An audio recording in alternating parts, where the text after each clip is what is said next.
I keep writing about this stuff because I think other people notice the same things and don't say it out loud. So here's another one. Let me be careful about this because the simple explanation is always that I'm wrong, and I want to go through exactly why I don't think I am. My mother, Carol, died in October 2023, 18 months after a Parkinson's diagnosis that, by the end, had taken most of her fine motor control.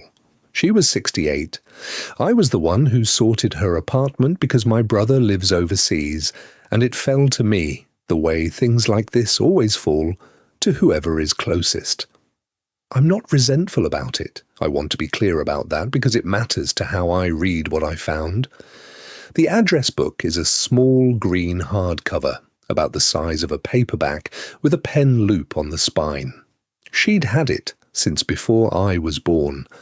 I know this because there are entries for people who died before I have any memory, written in her younger handwriting, which is slightly more upright than her later script.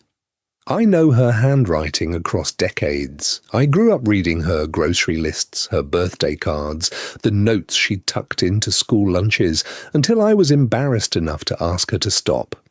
I know the way she looped the top of a lowercase d so it looked almost like an A. I know the crossbar she always put through her sevens, a habit she said came from a French teacher in secondary school who insisted on it. I know the particular lean of her capital R, slightly forward, like it was in a hurry. 3 entries in the back section of the book, the section for S through Z, are written in that handwriting. Her handwriting, late period after the slight arthritis, thickened her strokes a little.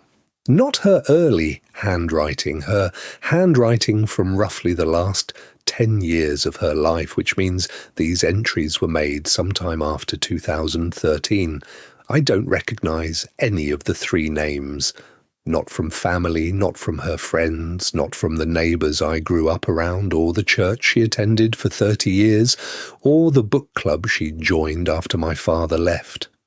I have a reasonable map of my mother's social world, and these names are not on it. The first is a man named Thomas Vautrin. The address listed is in a town about 90 miles from where my mother lived. I searched the name. There is a Thomas Vautrin who died in November 2019 at the age of 74. Survived by a daughter in Vancouver, I cannot find any obvious connection between him and my mother. Different town, different social circles as far as I can tell, different church denomination. His obituary mentions he worked in insurance. My mother worked in a school library for 26 years. The second name is a woman, Sandra Whelan. The address is on a residential street I know by name because it runs roughly parallel to the street where I grew up, 4 streets over. Close enough that if my mother had ever walked to the corner shop the long way, she would have passed it. I searched Sandra Whelan at that address using the electoral register and found a woman in her early 70s who still lives there. I have not contacted her. I have looked at the street on satellite view more times than I want to admit studying a house I have no reason to know anything about.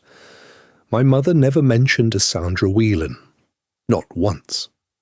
I've asked my brother, who confirmed the same. I've called 2 of her closest friends, framing it as going through old contacts and trying to figure out who people are. Neither of them had heard the name. The third entry is the one I keep returning to. The name is written as R. Calloway, with no first name.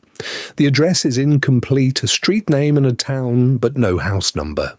The town is the one where my mother grew up and moved away from before I was born. I have never been there. My mother rarely spoke about it.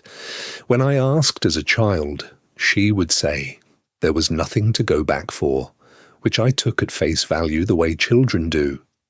I don't know what R. Calloway means. I don't know if the missing house number is deliberate, a mistake, or an address she never finished copying down.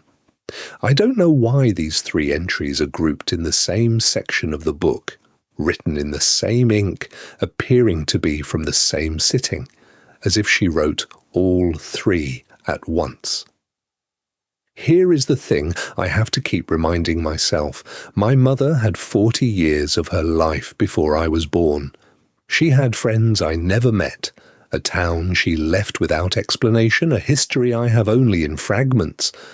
The reasonable interpretation is that these were people from that life, people she reconnected with quietly, people she had reasons to keep to herself.